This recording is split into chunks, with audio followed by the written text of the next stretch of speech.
There we go. All right. Make sure everything's good there. Let's see. Make sure my hair good. So I got told I was ugly earlier. Anyway, welcome in. Everybody come in. Tap that screen. Keep tapping. Let's get up to 1,000 likes quickly. Make sure you do all the great things. Send your daily heart me. Put your hellos in the chat. Let's get this on the algorithm. Get this on the for you page. Let's go. All right, we're going to be talking to Miss Victoria tonight from Tennessee, y'all.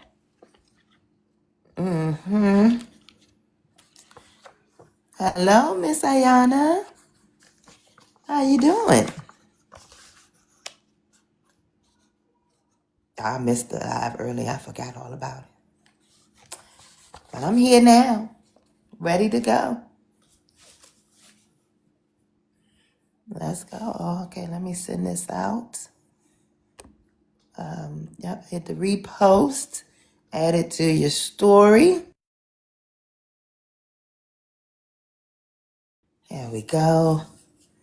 Did all the wonderful things. Oh, I don't think I sent my heart me. Let me send my heart me. Boom. All right. Hello, Miss Pam. Hello, Misty Blue. Hello, everybody. Y'all come on in. It is 8 o'clock. We will be getting started soon. Like I said, tonight we are talking to Miss Victoria Broderick from Tennessee, U.S. House District 4. And so she's running for a seat in Congress for Tennessee. So we're going to see what she has to say tonight. And, okay, you're here. Nope. Wait. Oh, maybe that's somebody different. Let me see. Hold on.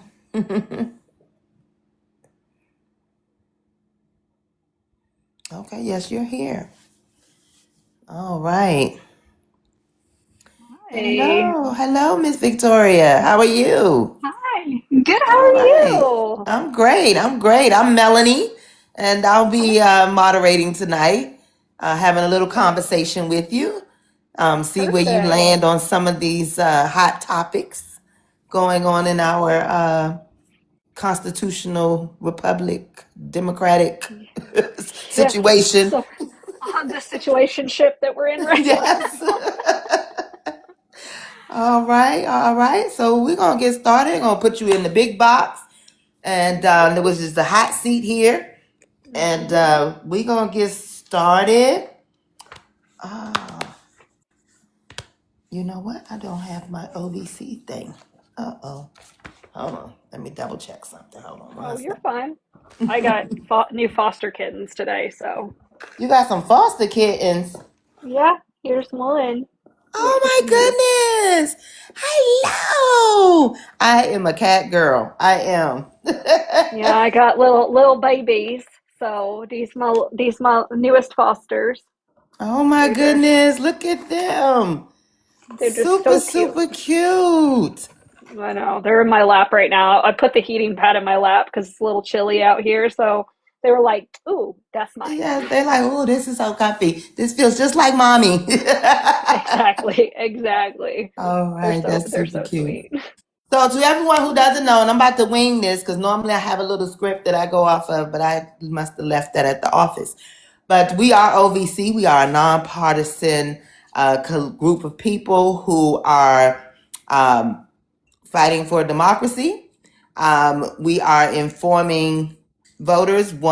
We are educating voters one informed vote at a time. We have come from all walks of life to highlight candidates of integrity like yourself. And so, again, we are here to educate you on those things. And just remember that your vote is your power. So y'all remember that. And like I said, I just had to wing that real quick.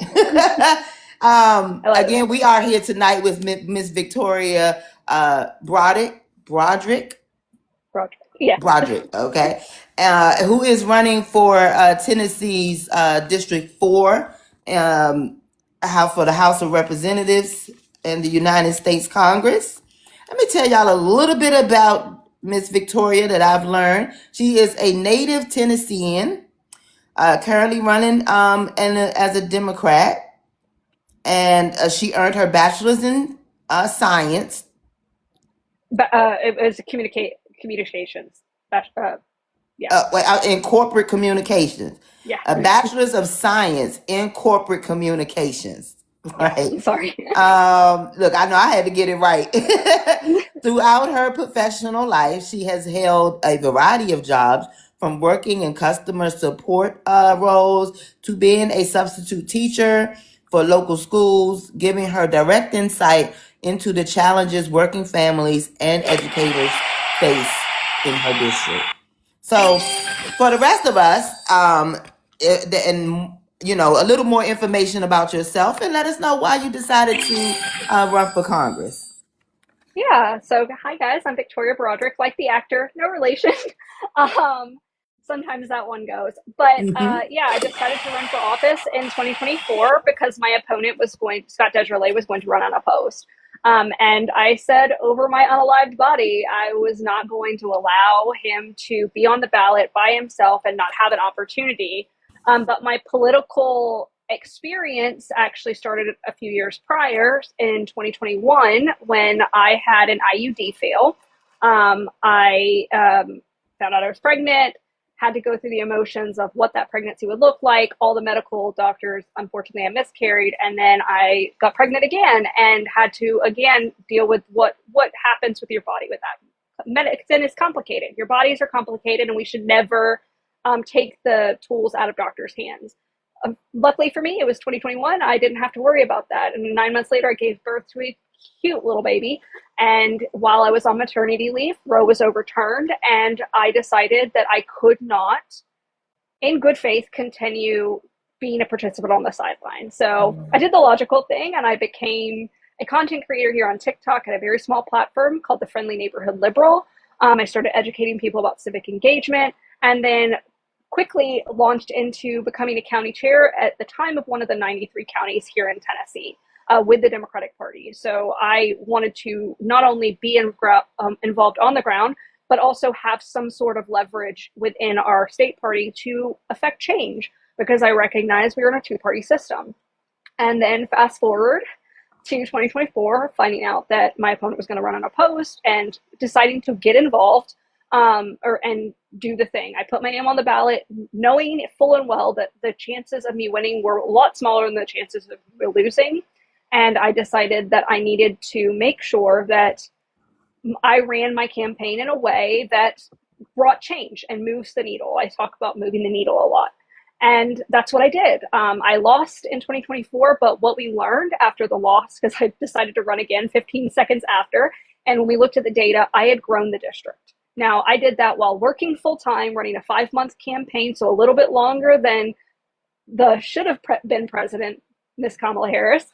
And, was able to affect change in a real way and tap into something that hadn't been done in our district. I didn't run as a moderate. I ran as a Democrat with a more progressive platform, which is just working class platforms. And I was able to do all these things. And so when I lost, being able to run again, it was the situation. It was in me to say, okay, now let's do more. Let's move the needle more. And now I've been running for almost 2 years. Well, by the time I get elected in 2026, I will have been running for office for over 2 years at that point. And we're already seeing the product of that change. And we just saw that in District 7 of how far the needle swung. So I've been doing the work and I have much longer time. And I'm really excited to tell people a little bit about my platform and just share it, do the thing. That's awesome. Yeah, you said, look, I think that's a lot of stories in a lot of districts that the previous candidate goes unopposed often, and then we say, why do y'all keep voting these people back in? Well, because no one else is running against them. So they're going to Or keep they're going. running and the platform doesn't work. It doesn't work for the people. It doesn't work for the district. Now, my district is 15 counties and it is rural. And we've always run moderates and they've never won. They've never been able to move and grow in that way. So what will bring change to our district? And 2024 proved, after being told to run moderate, that it didn't work. And I was able to make it work and actually do more. I know that's right. That's good. That's good. We're going to do a little icebreaker question. Something light. On a nice, warm, cold night, it doesn't matter. When you snuggle up in the bed with the kittens, which ice cream are you eating? Ooh, I'm basic. I like chocolate ice cream. I like since I was a kid, chocolate ice cream. If I Any have like a toppings?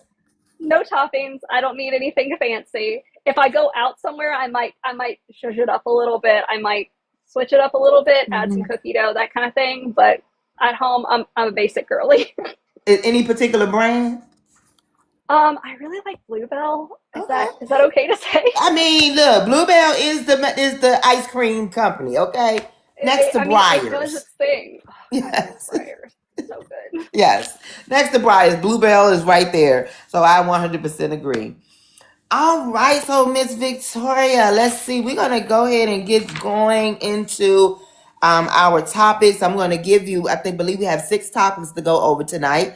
We're gonna throw in 2 rapid fire question sessions, so be prepared for those. Our first topic is economic development. Okay, so many rural communities in Tennessee's 4th District, especially those further from major highways or urban centers, are losing jobs and young workers. What specific steps would you take to attract new industries and create stable, good paying jobs in the small towns so that families don't have to leave to find opportunities? Yeah, I mean, rural district, this is one of those things where we have to address what's going on. Specifically, where I live right on the Alabama state line. So we lose tons of jobs, shopping, everything to Huntsville, Alabama. Mm, And the thing that we find with small towns is there's not a lot to do. And I would like to offer more grants and programs for these areas that are mostly rural to have these growth opportunities and allow them to have that fund because they might not have the funding. I mean, I live in a county in this district that the median income is $40,000 a year for a family of 4. Like that is nothing in this economy, with everything that is going on, considering that the most recent report showed that you needed for a family of 4 north of $120,000 a year in Tennessee to survive. And the median income in Tennessee for a family is like $67,000. And then you have my county, which is $40,000. That's well below. So we need programs to do this. We need flexibility. This goes into our healthcare system so that families they are not tied to a specific job, that they can be able to be business owners. They have opportunities for loans that are prioritize small business, that put the money in people's pockets and not subsidize corporations, subsidize these big industries that don't need our help. We need to be helping people and not funding corporations. So those are like a couple of the things that I would like to see implemented as someone who lives in a small town who wants to see my small town thrive because I'm raising my family here. absolutely. I'm sure that, like you said, with the median being 40K, a lot of families are struggling with rising rent, groceries, childcare costs, and utilities. What policies would you champion to make everyday living more affordable while helping the working class households build long-term economic stability? Yeah, this is like it's like a multi-layered. Like I always I know that the Republican Party loves to separate these issues out, but they're all intertwined. Hmm. The intersectionality is there, and we have to address these issues across the board. We can't just say, "Oh, we're going to fund this and give it all the money and not help out on the child care cost." And health insurance, it needs to be affordable for families to raise small children. There needs to be substantial paid time off. There needs to be paid universal pre-K, because the earlier children get in school, the better for them. It benefits the parents, it benefits the companies, it benefits everyone across the board. It benefits the communities, because your children are getting exposed to situations and experiences earlier on.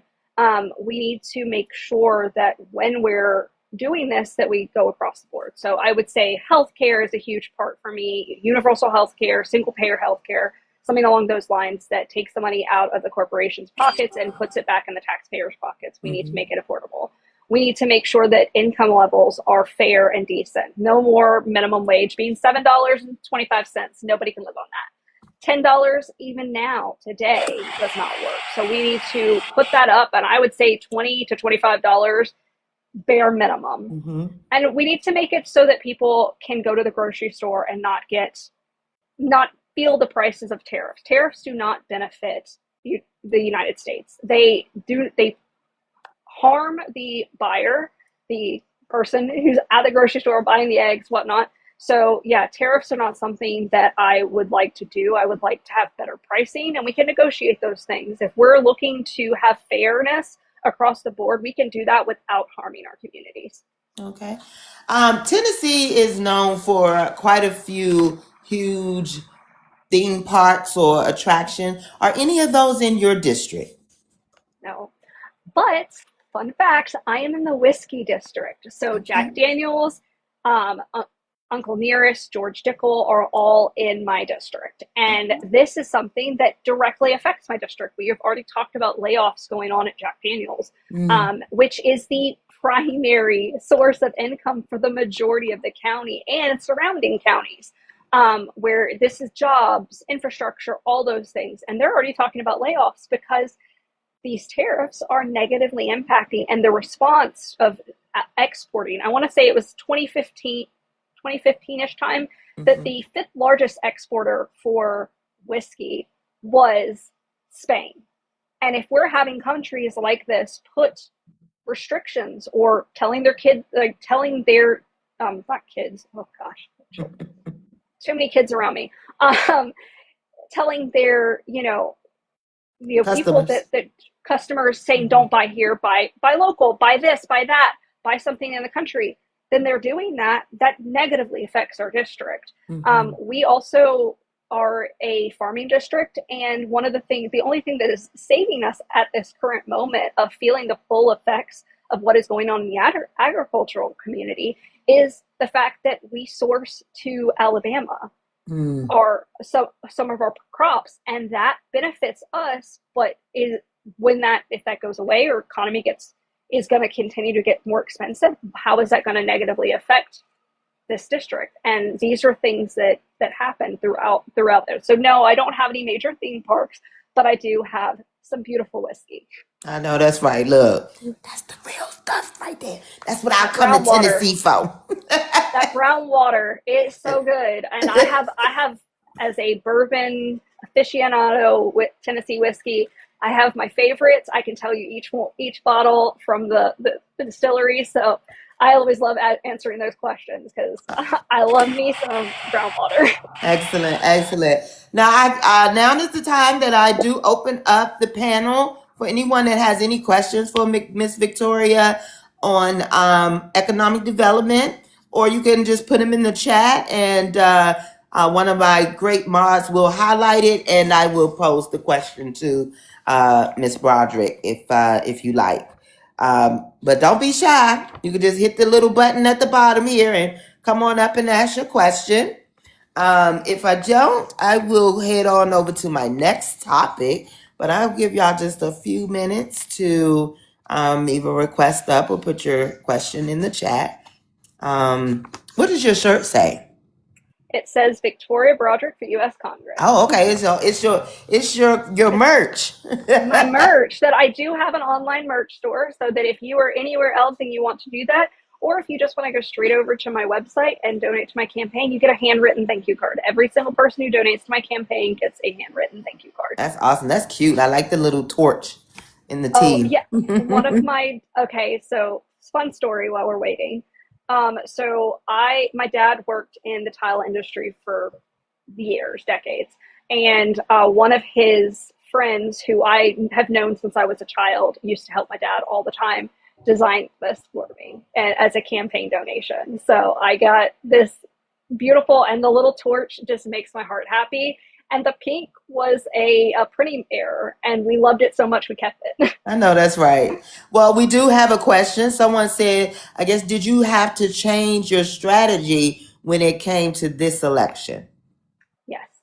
So we have been putting together a strategy over. It started in the spring of this year, which was a national campaign, and now, having witnessed what we've seen we had already put the plan in place to focus our canvassing, which is door knocking, in one of our counties, which is the largest county in my district. I got 55,000 votes just in that single county. So our goal is to grow it. We had already put that together, but with Afton's campaign over in District 7, we got some real life groundwork of what we could possibly do. Mm-hmm. So we're using her team's strategy and incorporating that in. I actually have some of the people who worked on Afton Bain's campaign who are going to come over and work on my campaign, either as volunteers or as paid staff, and basically work towards a field team, because that's what she did. She was lots of door knocking, lots of county party development and engagement. And that's something that I've done in mine. All 15 of my counties have the district win number, as well as how many votes they need to grow in their district in order to get to that number. They also have, I've been going to events in my district for the last year, and this is how I've been able to really just grow my name recognition within the district. Mm-hmm. And I'm also on the Tennessee State Executive Committee. That is one of the things I didn't mention that I am on. I represent District 16, and that allows me more party support, which I was actually called from the party to join the Tennessee State Executive Committee when the previous person had to step down due to family issues. She reached out to me, and then I had several state executives reach out and basically say, we want you on. We love your platform. We love what you're doing. And it became very clear I had a lot of fans in the Tennessee State Party that I didn't know when I started going to meetings and meeting everyone. So these are things that allow, it's utilizing tradition with a little flair, yes, if you will. Yes. Someone said you are busy. You are a busy bee. Yes. Yeah. So you were mentioning earlier that, a lot of these issues go together, but they do also have their own space. So my next topic is going to be on healthcare and women's health. Okay. And like I said, I know you say it all kind of ties in together, but Tennessee has one of the largest maternal mortality rates in the country, especially for low-income women. What policies would you support to make pregnancy, childbirth, and postpartum care safer for mothers in your district? And I know this kind of hits close to home for you. Mm-hmm. Yeah, I mean, healthcare is a massive topic, especially reproductive healthcare, and our maternal mortality rate is one of the highest in the country. And specifically that negatively affects Black, Brown, and Indigenous constituents, as well as anyone who is in that low income status. As we've already stated, we are a low income state. So I actually have been able to see the numbers of how many families are on Medicaid, Medicaid. Mm-hmm. And this is TennCare in Tennessee and is going to be directly affected. I have a lot of constituents in my district, specifically children who are negatively affected. We need to expand Medicaid. I would love to see Medicaid for all. I think that plan works for people. It's already an established program. It works really well. Having been on it myself in 2020, I went on furlough and immediately went on to TennCare, and I actually had my first child on TennCare. So I have actual experience with the product and the system, and it worked. I would not have considered myself low income, but at that time, what was going on with the administration and just, in the world, it worked for my family, and it saved us. It saved us in a real way because we were a two-income household. So we need to expand Medicaid. We need to make sure it is fully funded because our constituents need it. When it comes to reproductive health care, this is where the whole states' rights thing and I have an issue because it's a dog whistle for me, it is to disenfranchise women. If the goal is for them to have healthy pregnancies and give birth, then we need to make sure that not only have they access to the best health care, they have decent funding within the state, because we are in some deserts. My district has just lost an OB in a hospital in just down the road. These are things that are unacceptable. We need to make sure that daycare is affordable and attainable, because this district doesn't have it. This allows them to, people have children and then either go back to work or put them in daycare and or stay home. Like, we want to make it easier for them. We need to be able to make it easier for families, and we need to stop tying doctors' hands behind their backs with laws that are not written by doctors. Tennessee has one of the worst and most restrictive AB bans in the country. We have already witnessed what happens with Allie Phillips is a nationwide example of what happens when these laws play out that aren't written about what happens in pregnancy. And if anyone says, well, it's historically this, we have 13th century reference to the quickening. So midwives in the 13th century understood at what point the pregnancy had reached viability. So if we're going to do that, which was basically what we already did, as far as making sure we are addressing these issues, we need to make sure that it is protected at a federal level, because we know that states, given the opportunity, will disenfranchise the poor. They will disenfranchise Black, Brown, and Indigenous people and women. And that needs to be protected at a federal level, because everyone, no matter what state you go to, you should be able to get the same level of care in Alabama that you can get in New York City. Absolutely. Well, speaking of levels of care, many rural counties have lost hospitals that no longer have OGBYNs, forcing women to drive an hour or more for basic care. What would you do to expand healthcare access in the rural communities so that women and families get the timely care that they need? Yeah, so making sure that Medicaid and TennCare is fully funded is important. We also need to expand our what we are allowed to do. These rural communities, you're going to be driving at some points an hour. I think we need to open the door for a doula, because every family is a little bit different, and be able to have actual medical care where that is licensed and able to have the best thing and have these options in our toolbox, because every family is different. My dad was born to a midwife in the 1950s. So that was how babies used to come into the world. They weren't going to a hospital. The community rallied around, they utilized their knowledge, and they birthed babies. And it's not safe. We have medical practices now, but we should allow people the best opportunities for them, and that expands additional services when we make sure it's fully funded and we give additional options, because that's the one thing that we need, is to understand that there's different types of people, there's different beliefs and religions and practices, and we need to respect that and protect it, because we want these babies to come in healthy. We want these mothers taken care of. Why should we shut the door on something that only helps bring more life into the world? Exactly. I 100% agree with that. Now let's jump to prescription medicine. There are citizens or constituents who constantly say they can't afford these items or routine medical visits. What steps would you take to lower these costs so that people aren't delayed in getting the care that they need? Now, I do want to point out that there was just some mention recently about some TRX website that is supposed to be helping to address this problem.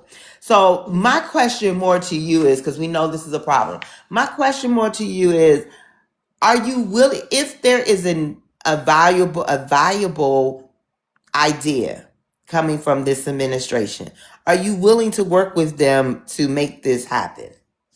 Absolutely. I mean, this is the bipartisanship. And I think that there is a time and a place for bipartisanship. Having a way to get prescription drugs at a drugs at a Medicine. medicine at a low cost or no cost is Mm-hmm. important. And this is where when people aren't delaying medical care, they won't delay those needs, those medical needs. And so this is that 2.0. But to your point, we need to be able to work across the aisle. I'm not going to have every single answer, but I do think that we should have those conversations, and they should be with in mind what's best for our constituents, what's going to do the most good for them, and making it easier. And one thing that I would love to see implemented in the United States, because it's active in most other countries, is we need to allow our pharmacists to be able to practice their entire job. Their job is they can prescribe medicine. They go to medical school sometimes longer because of what they're working with. We need to be able to do that. That only takes off the burden of doctors and nurses. So your hay fever gets treated, or your kid comes in and they've got a weird cold, or they need just a little bit extra. The pharmacist can prescribe something right then and there, and they don't have to go to the doctor, set up the appointment, and hope that they can get in. It just takes that's a little thing. And that allows, one, for better service and potentially lower costs, because we are able to cut out some of these middlemen, and make it more attainable. Because I think that's the biggest thing, is most of this is unaffordable. Most people can't, they pay all this money for their insurance just to go to the prescription and find out it's $100. I don't know about you, but I can't just throw $100 at a prescription. I'm like, that's just going to stay here. I'm just going to be sick, or I'm going to go get some Dayquil and just tough it out, because that's what I'm going to go old school and go get some brown water and mix it in with some tea and make a hot toddy and, just see how it goes. Yeah. That is the common experience, and we need to alleviate that. Absolutely. The Tennessee girl, so I'm just going to get some brown water. But I think that is a policy you should already put together, a bill you should already have ready for when you get there, about making it so that pharmacists are capable of writing prescriptions on the spot. That would be a great bill to present. Oh, right. To the floor, Like, you right? just go to the doctor's. You go to your local CVS, Pharmacy. Walgreens, whatever, and you walk in and you're like, "Hey, I'm having these symptoms," and they say, "Okay, yeah, I can treat you. That's hay fever. Let me write you this prescription real quick. This is what you take. You pay for it right then, or you don't pay for it because it's covered under, and you head out." I did that. This is common in other countries. I was in Spain just a couple years ago for a work trip. If you don't know, it's like, I work in the tech industry. I've worked remotely for the last 5 years. Prior to that, I worked in in international and domestic logistics. And something had gone on, and I needed something. I can't remember. I think I had heartburn, and I wasn't sure what to do, because we were in Barcelona, and the drinks are strong. And I just wasn't feeling it. Your girl wasn't feeling it. But I needed some medicine. And so I went into the pharmacy. I spoke to the pharmacist. They prescribed me medicine. They were like, "This works. And, this is over the counter. Which one do you want to go with? This is how much this is." And it was low cost and whatnot. But I was able to do that in less than 5 minutes. My coworker, who ended up having a tooth emergency, within an hour had an appointment, had a price, and was able to get in to see a dentist. And they were able to prescribe him medicine to get him home and out of pain until he could get home and have it actually dealt with. It was like $200. Oh, wow. That is what these programs, when well funded and well taken care of, can provide. And this is how we can do this. Like, we can make it easier on every single person. Exactly. Now, I know we're talking about healthcare, but I do have a question from Psych Ace in the chat here that says, when you are in Congress, as I was asking you how you're going to work with them, what will you do to rein in this rogue administration? Look, I would say impeachment, but we have to have, this is where you guys come in. You're not going to love my answer. You have to vote. Because if we don't flip the House and we don't flip Senate seats, we can't do anything. We can't do a single thing to hold this administration accountable. What should happen? Impeach, convict, remove. Out. Anyone who is accomplice or is complicit in this is also removed. They are not allowed. The thing that we've learned in the past, if we do not address every single aspect of this, the Republican Party that has condoned and been complicit in this behavior, the Supreme Court that is not working in our best interest, and the people that have allowed, specifically corporations who have made this possible. If we don't hold them accountable, this will just happen. It will repeat its cycle. We'll be 4 years down the road.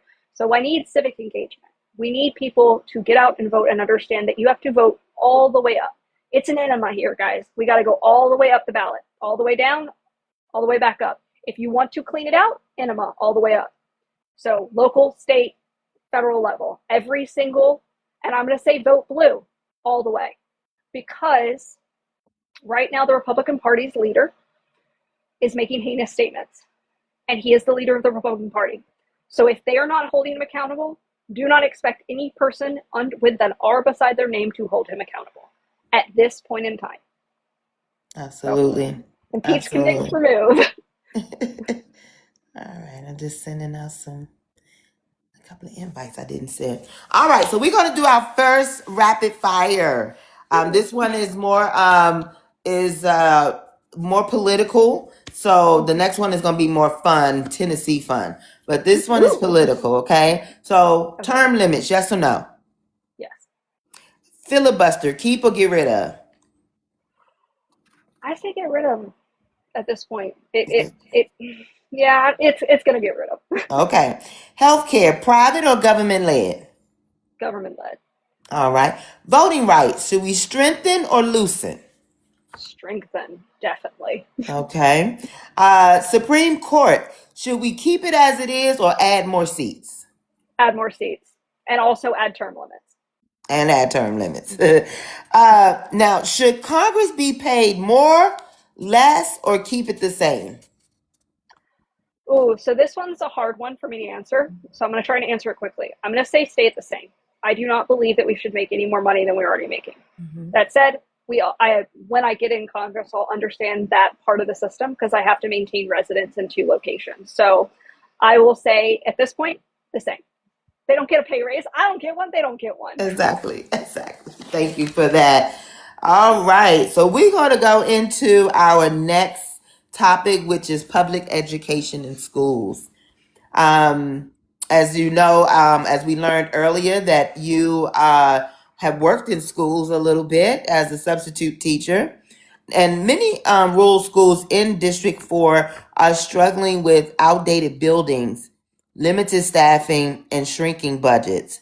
What specific steps would you take in Congress to ensure these rural schools receive the funding and resources they need to provide high quality education? So this is kind of a multi-level for me. As someone who's been on the ground, I understand that teachers' classrooms are too big. Like we need more assistant staff, and it needs to be better paid. We're losing people across state lines because they can make $20,000, $30,000 more than in Tennessee.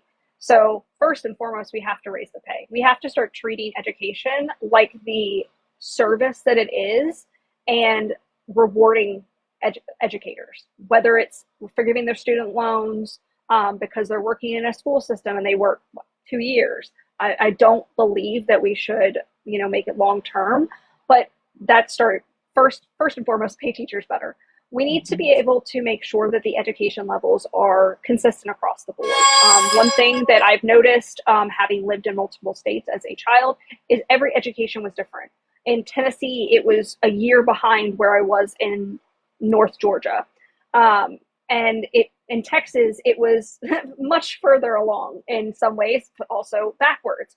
So these are things that we have to address. And if we want that, we need infrastructure. And part of my job as a congressional candidate and congressperson is to bring federal tax dollars here and make sure that when we're funding bills on the House and they get passed, that money goes directly in. My opponent has not brought in the money that he is supposed to. And he's a now 16-year incumbent by the time I kick him out of that seat. And that's something that has to be addressed. Is we need to be able to make sure that public education is getting the service that it deserves and not losing money to vouchers. That's a big problem here in Tennessee. And I don't think that schools should be privatized in that way, because it's an act of discrimination and they have no federal oversight. And, if you want school choice, you've got private schools. I 100% agree with that. Pay for it out of your pocket, whatever, but you don't get tax subsidies to fund your rich kid going to a rich school. I'm good. All right. A number of families in Tennessee's District 4 lack access to affordable pre-K programs, even though early learning is critical for long-term success. What is your plan to expand early childhood education so that every child in your district starts school ready to learn? Yeah, so I've actually dealt with this. So I have two young boys. I have a 5-year-old and a 3-year-old. When my five-year-old was born, we had a daycare picked out. We had to wait to get him in because there was just a long list. We have a 2-year wait list in our state, like in our county right now, for getting in daycare, and that's unattainable for most parents. So we need to make sure that daycares are funded through the state, whether that be through universal pre-K opportunities where we have educators, because early education, it's proven time and time again, the more time that children get in these spaces, the better for them. And it gives parents a little bit of leeway, because you're only paying for daycare for maybe 2 years, because at 3 years old, they're going into the school system and they're going into schools and being able to have that, or being able to have additional resources at their pre-K. So we're going to need to fund it, but it's taxpayers. The corporations in Tennessee do not pay their fair share. And if we just tax them this much, we could do universal pre-K across the state.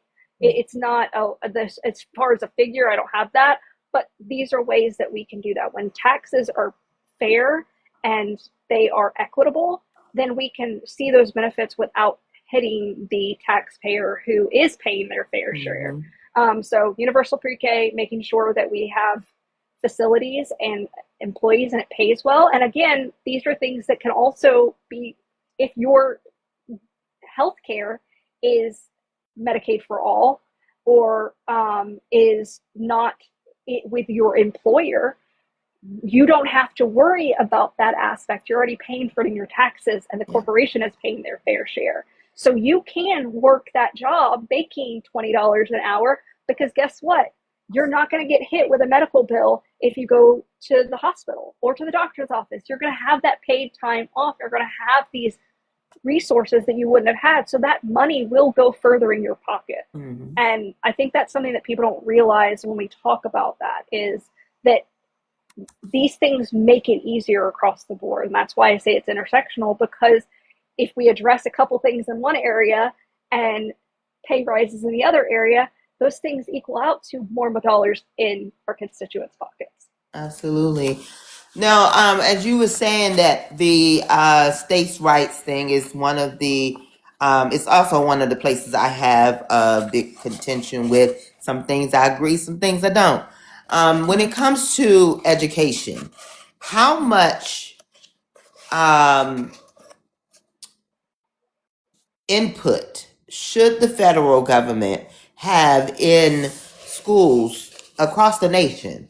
What do you think is a good percentage of state versus federal direction when it comes to education? So for me, when it comes to the federal government, I want to make sure it's equitable. I want to make sure that when we have a federal education plan, that you're not learning one thing in Texas and then going to New York City and learning a completely different thing. You find this a lot in the South because of how our history books were written and why they were written the way they were. So this is where that federal government can impose and protect students and make sure they're educated properly. They need to understand at an age appropriate level what their country has participated in, and be able to have that education overlap to other states and overlap, so that if they move from Texas to Georgia, they're not losing years of education because the standards are different. There should be unique standards. There should be comprehensive options for students who might not do well at test taking. I don't think test taking allows shows for intelligence. We know this, and it's also a gatekeeper to our Black, Brown, and Indigenous communities who are going to be negatively affected. So as a federal level, I think that we need to make sure that if we're going to have public education, it is public. And that means that you're going to be learning about lots of religions. You're going to be learning about your body. You're going to be learning about your country. You're going to be learning about all these topics that need to be had in order to have a child that comes out at 18 years old and understands what they're walking into, as well as, you know, when we stop prioritizing, you know, the dollar and treating public education like it should only be privatized, I think that that's another part of this too, is because it disenfranchises anyone who is Black, Brown, and Indigenous, economically on the poor side of this, or just middle-class families who need public education, decent public education that also works around our school schedules. So I think that, or work schedules, because that's something that is outdated at this point. You know, there's not a parent at home. So at a federal level, I think it's a 60-40. I think that as a 60%, we need to make sure that it's across the board the same, that there is no, you know, religious aspects. And if a religious aspect enters the school zone, they have to have every other religion represented. And that needs to be offered to every single student. We need to make sure that corporate interests like Turning Point USA, I did see that question come across, are not in our schools. They are not allowed in our schools because they are corporate interests. They have a corporate bottom dollar that they have to make in order to continue being a functioning organization. I was going to say succubus of society, but you know, grifters got to grift. But these are things that have to be addressed, and we don't need to, you know, obviously, you know, I believe that we should have some level of say. Parents should be able to have opportunities for private education if that's something that they want to do, but that is their choice. That is not our choice, and our public dollars need to make sure that they stay in public schools and benefit the community. And I believe when we take care of our community, everyone thrives. I 100% agree. So Ms. Pam, I hope she did answer your question of how she feels about Turning Point USA. But Ms. Jazz Flowers wanted to know, are the teachers unionized in Texas? All right, yeah. So we're not unionized, or there is a union, but I don't think every single school district is unionized. I partner with, it's called Public School Strong, or SOCM, I think is their bigger umbrella of them. They work a lot with the teachers unions and policies with state and federal legislators to better understand of what a teacher's role is. So I've been able to learn a little bit about the ins and outs that I didn't know prior to this. And not every school district is unionized. You know, you'll have teachers that participate in that, but not everyone is in Tennessee. And unions are what get working class people their rights. That's why we have a Saturday and a Sunday. That's why we're able to have 8-hour work days. They help benefit and move us along. And so, yeah, unions are the friend. But again, we wouldn't need them if we just protected that at a federal level. If we just made it protected as your right, your intelligence, your work life should be protected, because you should not have to work to live. You shouldn't have to live to work. You know, you should be able to work to live. Absolutely, 100%. Well, so those were my 2 questions from the audience. So we're going to go right into my next topic, which, if we do school properly, this next subject might not be such an issue, which is public safety. And I'm going to also talk a little bit about immigration. But public safety, that's, you know, police, firefighters, EMTs, you know, we want to make sure all of those things are doing well for our districts. But some rural counties in 4 report understaffed sheriff departments, and longer emergency response times, while also seeing increase in migrant arrivals moving through the region. What solutions would you support to strengthen public safety without overburdening local law enforcement and creating fear among the immigrant families living and working there? Yeah, so I mean, first and foremost, I don't believe that our police departments and emergency services should have to participate in what the federal government has deemed unacceptable. I disagree. I think immigrants provide so much to our country, and we need to make it easier for them to become citizens. If the goal is citizenship, then and taxpayers and not being on the federal government, then we need to make it easier for them to become citizens, plain and simple. And no local or state level should have to participate in federal mandates. Local police departments should not be getting kickbacks to participate in ICE that further strain the system, that further burden and put them in not only harm's way, but it also, negatively impacts the community. It's negative for everyone involved. The immigrants are being traumatized, their children are being traumatized. Our police officers are also experiencing that trauma. If they disagree with it, they can't really speak out because we need, life is expensive. And your community has to witness this, and that's not acceptable. So first and foremost, we should not be participating in that. Past that, when we do our funding, these positions need to be well paid.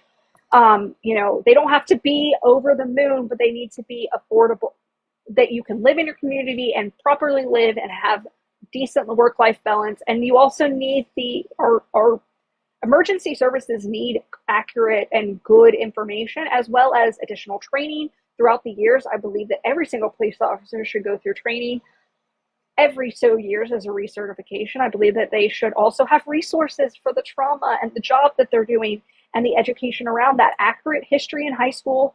I saw the comment there, but this is where that intersectionality happens, because if you're educating your population correctly from a age-appropriate 5-year-old all the way through high school, you're also preparing them and giving them the tools in their toolbox to understand the role that they're taking on in becoming a police officer.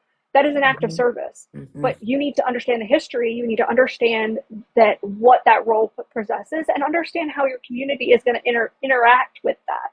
And the lack of funding is a product of just not respecting physicians and lack of it's not taxpayers who are paying it, it's corporate interests who are not paying their fair share because they want it to be a hard job. They want you to make more arrests. They want you to have more extreme situations so that somebody can make a buck. It's always about following the money in these situations. So first and foremost, if we address some of our community issues, we see lower crime rates. If people aren't worried about where their food is coming from, they're less likely to be stressed out. If they're not worried about medical care, less likely to be stressed out. This is something that we can provide to our communities that also benefits our emergency services. Absolutely. So to your point that, while we say as a country that we want crime to go down, right? Crime going down means less population in the prisons. And we know that prisons function off of bodies. So, it sometimes is a bit of a farce to say, we want everything to be nice and safe, but then you're building more prisons. Yeah, for-profit prisons should be outlawed. There's nothing. And also, I just want to address, because I saw that transphobia in the comments. Hey, smart people, if you can't tell. Oh. Well, you heard that, didn't you? Yeah. Yes. If you can't tell, it doesn't matter. Exactly. Maybe you should go work that out with your little fella. I don't play with well, we didn't even have to address it, OVC. She got it. Yeah. So, sorry. Yes, but apologies 100%. to the people in the chat for the finger. So as apparently, because one of my researchers did the questions here, and it seems that immigration may be a bigger issue in Tennessee than I knew, because the next question is about interstate corridors across District 4, such as I-24 and I-65, have seen increased activity in trafficking and smuggling cases, creating safety risks for residents and exploited immigrants alike. What steps would you propose to combat these issues while ensuring vulnerable individuals are treated humanely and given proper support? Yeah, I mean, we have to address the elephant in the room, if you will, of the P-file rings that seem to benefit. And when we address economic poverty, we help stop that. When we help uplift our communities, we stop these things. Now, it's not going to stop across the board, but utilizing our immigrant population as a means to further police and harm is not the move. These things have been issues for years, and I believe that if we educate our populations and we alleviate some of that poverty, as well as when we educate children properly and comprehensively, they're more likely to know the signs. When they have access to health care and medical care, and their parents aren't struggling every single week, they're less likely to fall victim to these predators. Mm-hmm. And that's what they are. They're predators who are preying on poverty. They're preying on Black, brown, and Indigenous communities. They are preying on poverty and need. And if we address those things and we put proper things in place, we can stop this, as well as punish them. And that goes for the social media companies like Meta and this app that are not being held to a standard to stop explicit child material from being circulated and allowing these communities to run rampant and snatch kids off the streets. Exactly. I 100% agree with that. Now, Vike, I do see your question. My next subject is going to be on environment and infrastructure, so we'll address that with that topic. But if you have any questions on public safety, please put them in the chat. I agree, address the demand and decrease the product. All right. So, and I should say here at this point with the public safety part, public safety 2A normally comes up with that. And I want to be very clear. I am an owner myself, but I believe it is my job as an owner to address the issue that is going on in our country. Do I believe that we address all the other issues that I've been talking about? Yes. If we address those, that also alleviates us. But we also need to make sure that we are putting policy in place that is, one, doesn't disenfranchise our Black, brown, and Indigenous communities, because this is a conversation I actually had with a friend, a now friend, where they challenged me on my policy. So I want to make sure I'm doing good research on that and making sure that it's not negatively impacting, as well as we need to hold these corporate lobbyist interests and make sure that we are addressing that. So when we say common sense, there needs to be an answer with that. That needs to make sure that it's a federal background check. We need to make sure that we are addressing the socioeconomic needs of our communities, as well as eliminating things that aren't necessary. There is no need for certain weapons on the streets. So we need to address it across the board.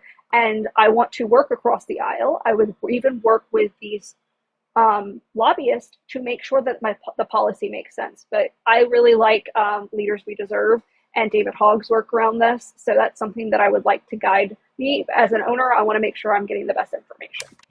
Yes, QQ laws. Thanks, absolutely. 100%.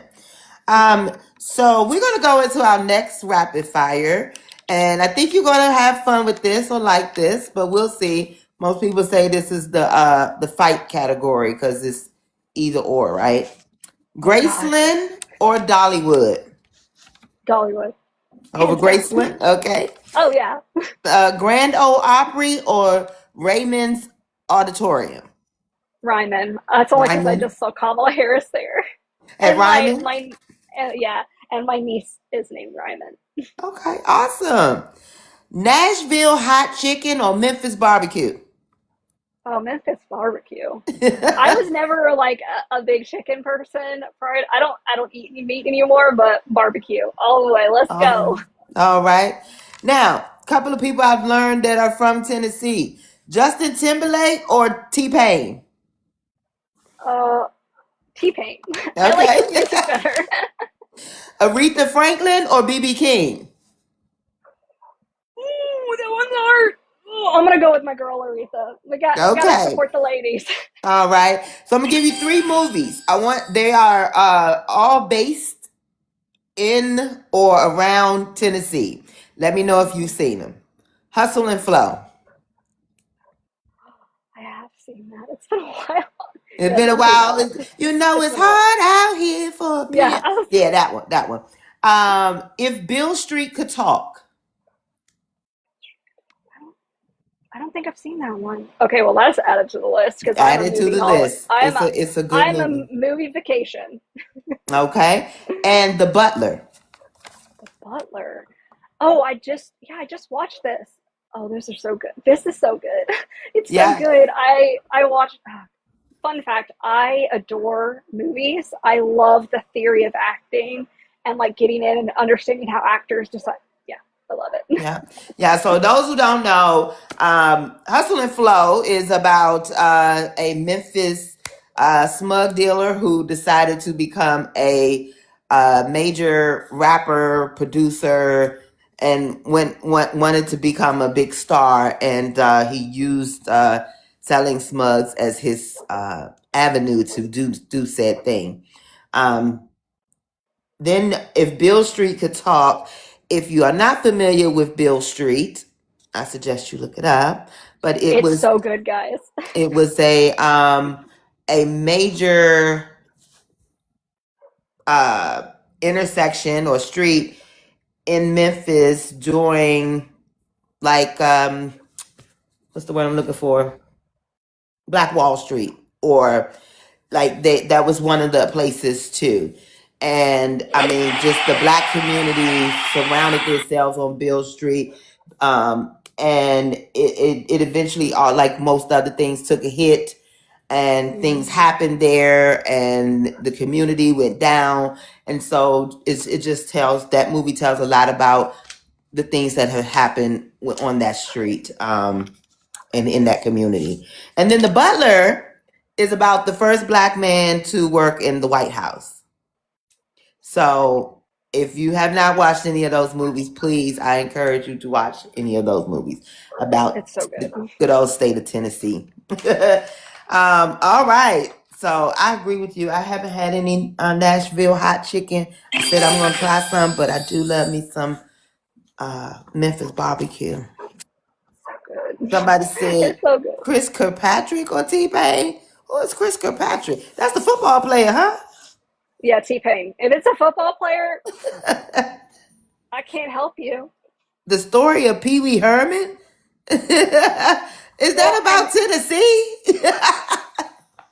I know, like as far as like films that were filmed here, like The Green Mile is the one that most people know, because it was filmed in Oh, it was Nashville and filmed in whatnot. Tennessee? Okay.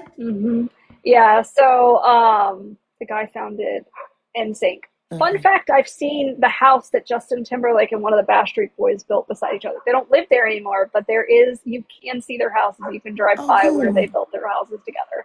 I would say the reason I watch The Butler is I like historical flicks. I like a lot of history. So I spend a lot of time watching things about history and just and then going up and researching like how the plot actually played out and the where it veered off and whatnot. So I really enjoy that. That's why I was like, The Butler, see that one, because historical fiction is where it's at. Movie. Forrest Whitaker and Oprah Winfrey. I'm like, my brain went froze. It's in that movie. There are several other actors. Of course, my brain's going because I'm literally seeing all their faces and the names. I want to say Cuba Gooding is in it too, or Omar Gooding. One of the Goodings, I believe, is in it also. All right, so we're going to go into environment and infrastructure. Many rural communities in District 4 face aging water systems, frequent boil water notices and storm-related services disruptions. What steps would you take to modernize these systems and ensure families have safe, drinkable water year-round? Yeah, I mean, this is actually at the forefront of what is going on. Tennessee's infrastructure. We saw it in Texas years ago, but Tennessee's infrastructure also is suffering.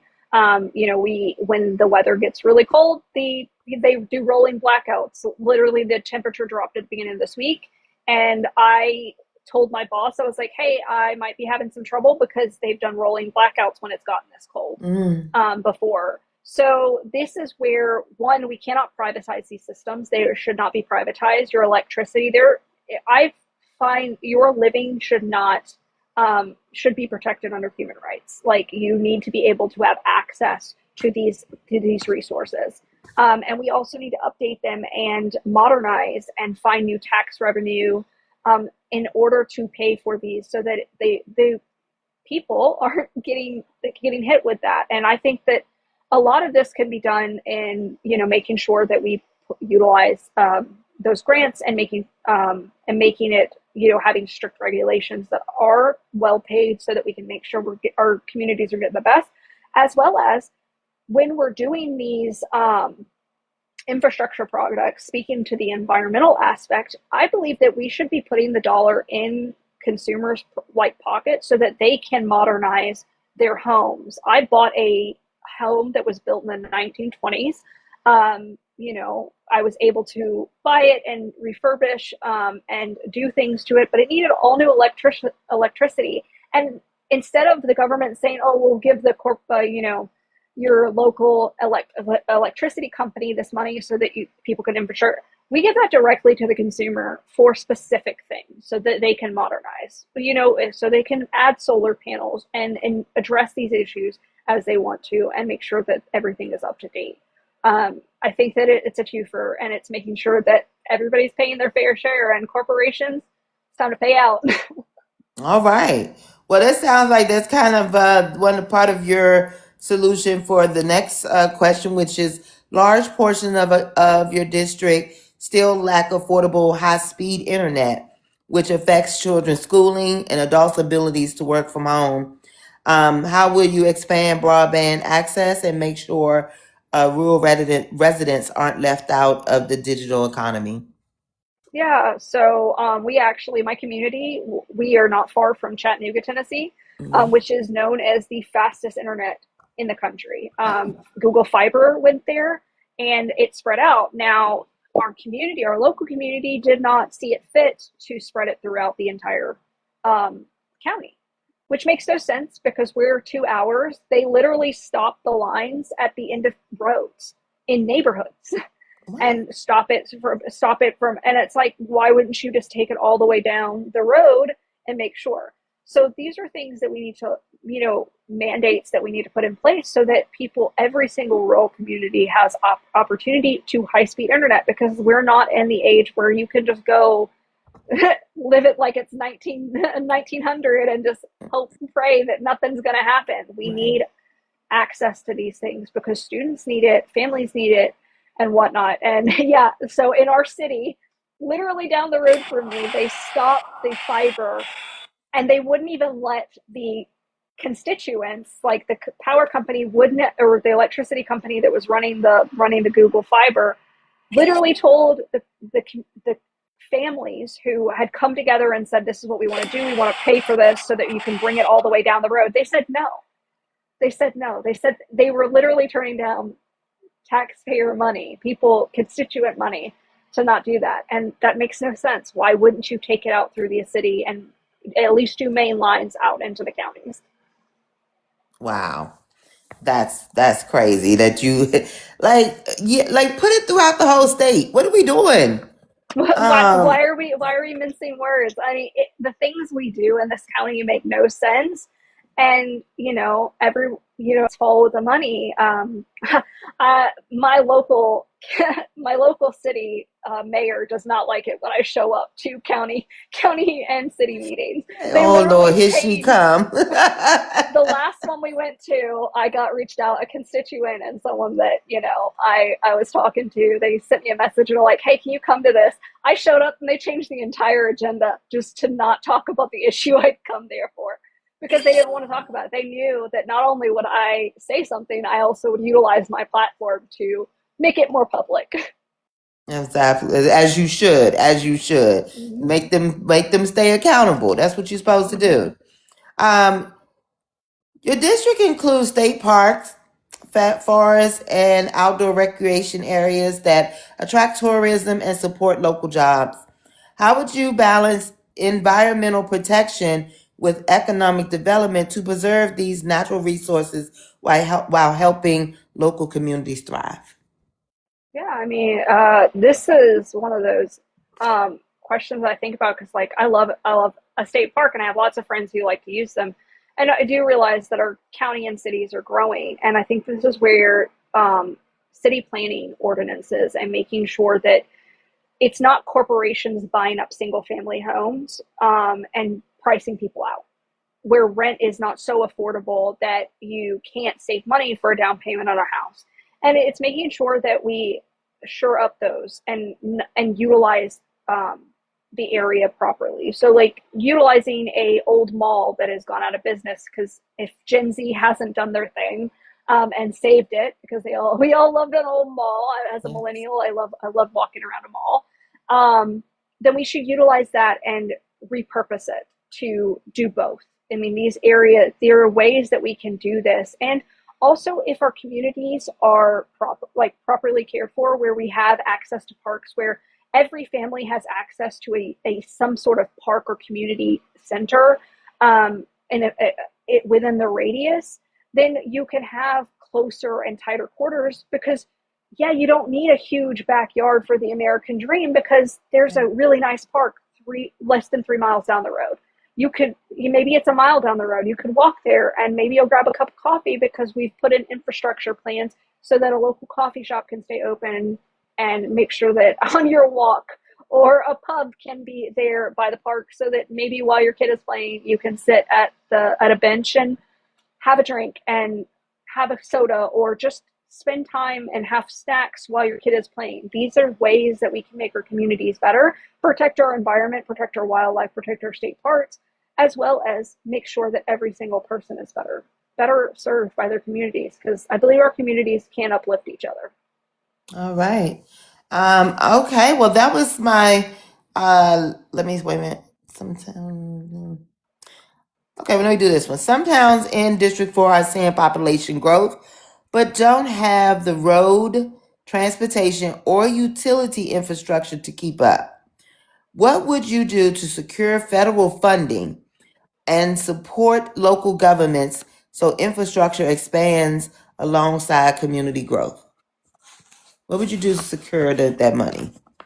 Um, Actually, I was thinking about this. Like, I don't know how I'm going to answer this, but Afton Bain actually did this in Tennessee, and I thought it was the most brilliant idea. And it was utilizing. It was called Pot for Potholes. So, taking the additional income made on that, and making sure. And I think that legalizing would offer that. And that gives states additional resources, additional income, in order to fund better roads. Like, I think I love the alliteration. I love the idea that we can take that money and make sure that our roads are properly cared for, as well as when we invest in our communities, we invest in public transportation. If it's high rails, we can also alleviate some of those costs, because if there are options to go on a public bus or a public train versus driving your car, you can utilize that.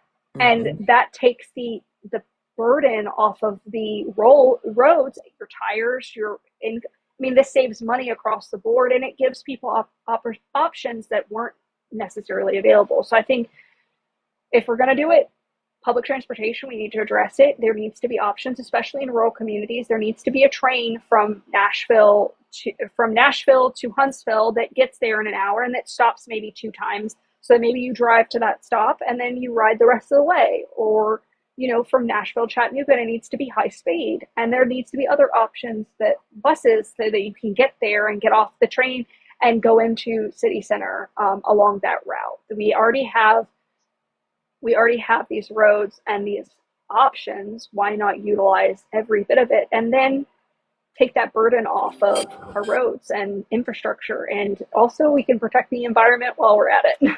Absolutely. I 100% agree. I'm from the DC area, so I often take our public transportation for granted, not realize, everywhere doesn't have this type of, bus system that can get you all over the place at any given time. So yeah, I want everyone to expand their public transportation system. It's a big benefit to people staying in your areas, in your states, in your districts, whatever. Yep. All right. Any questions from the chat? Anyone have any questions at all? It looks like there's no lack, just greed. Somebody said something about rural broadband, but looks like so we're going to go into our last topic, which is local issues and constituent focus. Okay, so many rural towns in District 4 struggle with limited access to basic services like healthcare, childcare. Oh, wait, nope, I don't want to do that one. We talked about that. We talked about that. Senior citizens in the district often face high medical costs, limited transportation, and long wait times for services. What policies would you champion to make life easier for our seniors of Tennessee? They're the next group that is negatively affected by this administration, the lack of Medicaid throughout the state. So these are things that we have to address. And, if we put in this infrastructure, things that allow them to be picked up, if we expand our healthcare to include services for young families who are having aging parents who need additional services, maybe 3 days a week, allowing that, having a nurse come in and check and do those things. And then making sure the healthcare is funded and it is universal so that seniors aren't putting that off. Hi, babies. I know, I'm so distracted. I shifted there. Like, you could see she's annoyed. She's like, why, woman? She's like, how dare you? I'm 8 weeks old. You've inconvenienced my entire existence. But addressing these issues and, allowing, if our families are taken care of and they have additional income and they have these additional resources and their communities are more well-rounded, these allow for better experiences overall for seniors.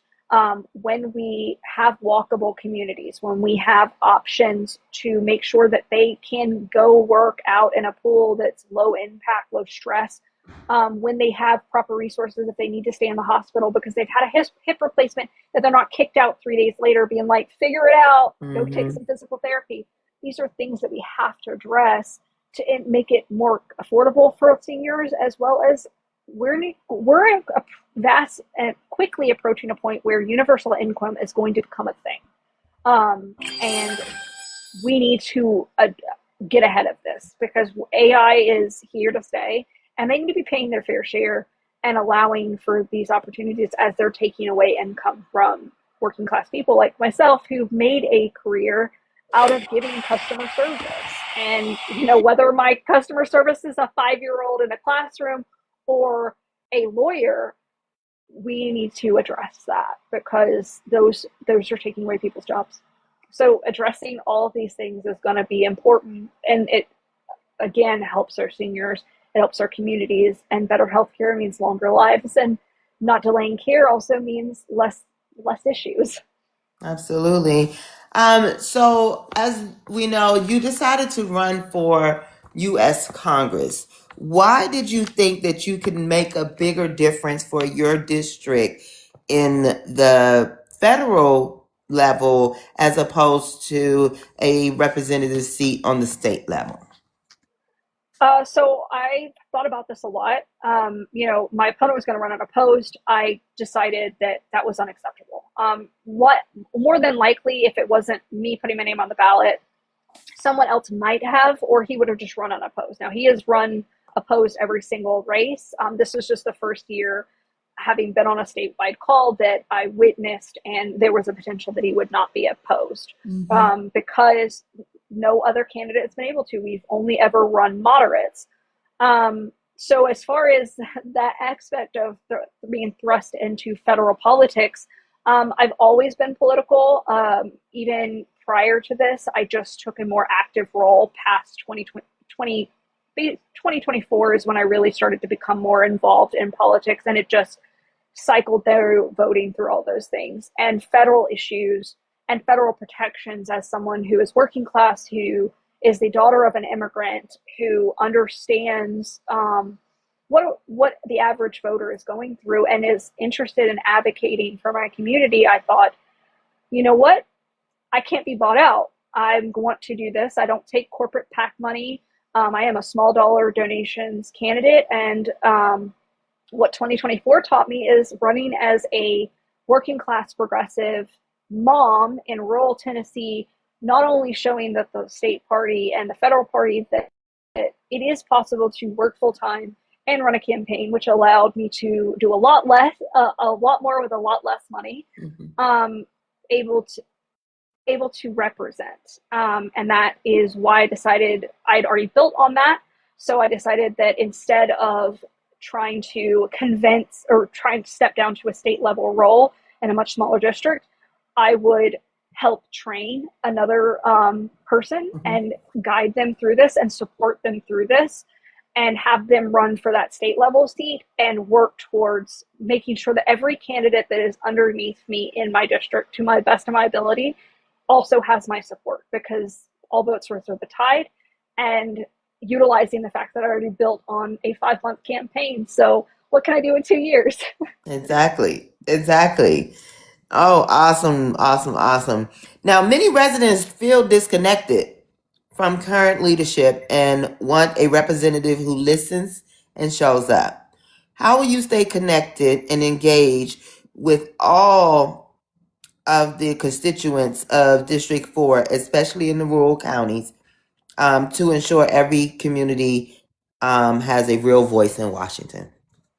Yeah, so I have 15 counties in my district. That's a lot.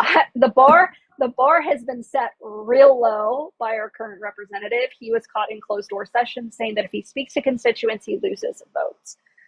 So that's the bar. The last town hall he had was in 2013. And that he was most famously was on a phone call, and he literally told a child of an immigrant that her father should be removed from the country. That was his first and last town hall. And that was in 2013. So wow. He doesn't come in the district. He doesn't live in the district. When he does come into the district, he comes home, goes to church on a Sunday, and then he dips out unless there is a paid friendly corporate event. Other than that, he is not speaking to constituents. His constituent services he has one employee that we actually know of that people in the district go talk to. The other offices remain mostly closed, and we're not sure where that money goes, because you're given constituent service money as it is part of your federal funding, so that you can properly make sure that your district is represented. So first and foremost, he set the bar low. So I would like to have town halls in my district, in every single county in my district.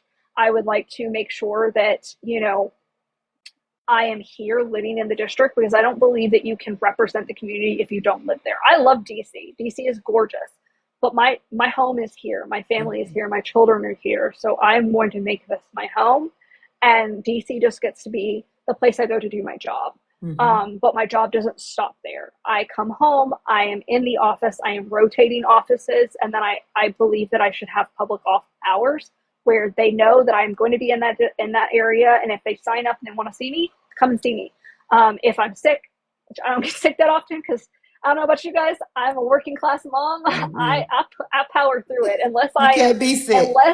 unless I am given the play out. You best believe I will be Dayquilling it up and getting out the door. Exactly. But I mean, this is ways that we can show better representation and being involved and having a good constituent services. And even if you're not in my district, me being able to advocate for you. I was on a live months ago, and Brett Cross was on the live with me. His son was one of the victims of Uvalde.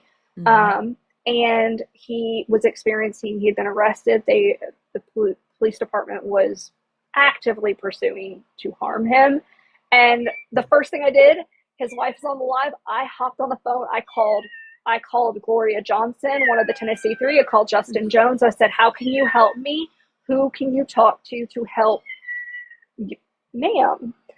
Who can you help me to help because these are relationship builders. All these state parties, all these politicians. I am one of them. If you Google me, they'll say I'm a politician.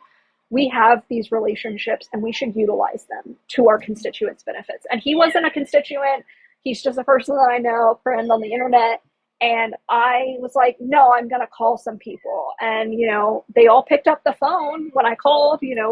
Gloria Johnson and Justin Jones are part of the Tennessee Three, and they were very willing to hear me out and say they would do what they could. And that's something I could do for someone outside of my community. And if I'm representing best, and keeping a good relationship with the Tennessee state representatives, that means that if something's happening, I can pick up the phone and say, "Hey, what's going on? Why is this person reaching out to me? I need you to reach out to them." And if they reach back out to me, I'll be able to pick up the phone and be like, "Yo, why aren't you talking to your constituent? Because they're calling me, and I'm about to have some big feelings about it." So Right. These are things that we can do in order to better represent. And I mean, my opponent doesn't care. He's been in office for 16 years. He thinks he's safe, and I love that for him. Wow. That's amazing. So I'm really pulling for you.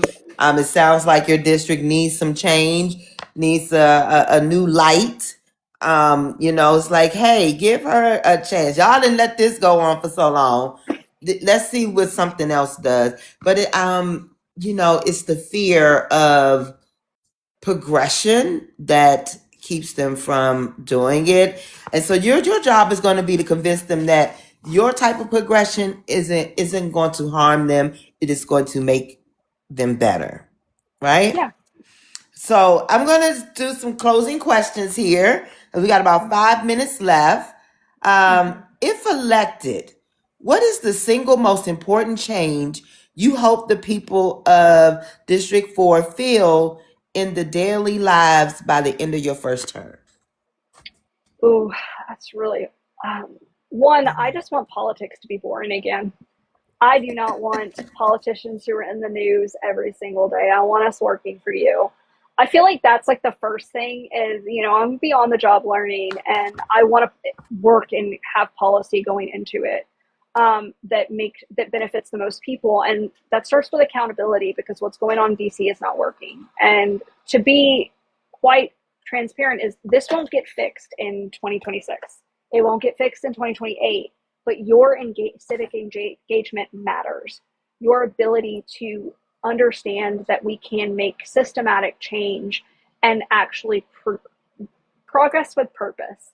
We want to make sure that we're progressing in our society and we're meeting the needs and understanding our history and addressing that. So first and foremost, accountability, because DC needs some accountability. We need money out of politics. We need to make sure that representation looks like their district, acts like their district, thinks like their district. So I think that a lot of my policy will be around accountability, just term limits that we talked about earlier, making sure that we address civil rights, because your rights matter. Human rights are protected in the Constitution, and that should be first and foremost in that. And then, it's going to be a year, guys. So I need you all to donate. I need you to make sure that you're involved civically. If you can't donate, your best form of protest is voting and staying engaged. I didn't start out thinking I was going to go to my county meetings or city meetings annoying the mayor of my town. But you know what I'm doing? I'm doing that, even running for office. So let's do it. Absolutely. We have Dark Blue in there saying, "You will do great, ma'am. You will do great." I Hey guys, if I was in Tennessee, she had my vote, or District 4 in particular. She would definitely have my vote. So just let's remind everyone uh, where when they should start voting, like when the primaries are.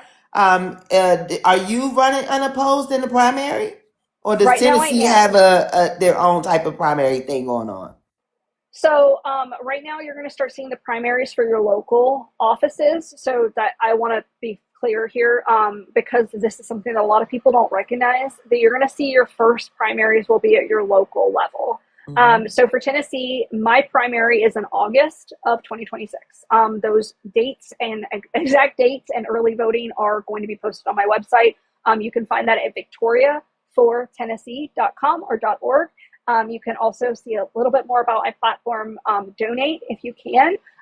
Every dollar counts. Like I said, every single donation that you send goes directly to me, to my team. We are small but mighty. And you get a personal handwritten thank you card. And if you donate more than once, you get a different card each time, because I am a Southern woman. I was raised by a Southern mother, and that's the one thing I took away. As well as, so I'm not primaried right now. If I get a primary opponent, that'd be great, because it gives me someone to debate, because even my opponent's opponent won't debate me. He's already said that he will not. I don't know what it is about being fun-sized and feral that makes them scared, but here we are. So yeah, fun-sized and feral. That is going on a t-shirt, guys. So if that's something you're like, I like my politicians fun-sized and feral. But if not, I will be on the primary ballot in August, and then my general election will be in November of next year. Those dates are posted, and early voting will be posted on my website. And guys, like I said, the more engaged you are in your community and local level, the better for everyone. Activism is a muscle. Pick one thing that you're passionate about and do that. That's how I ended up here. And you don't have to run for office. Absolutely.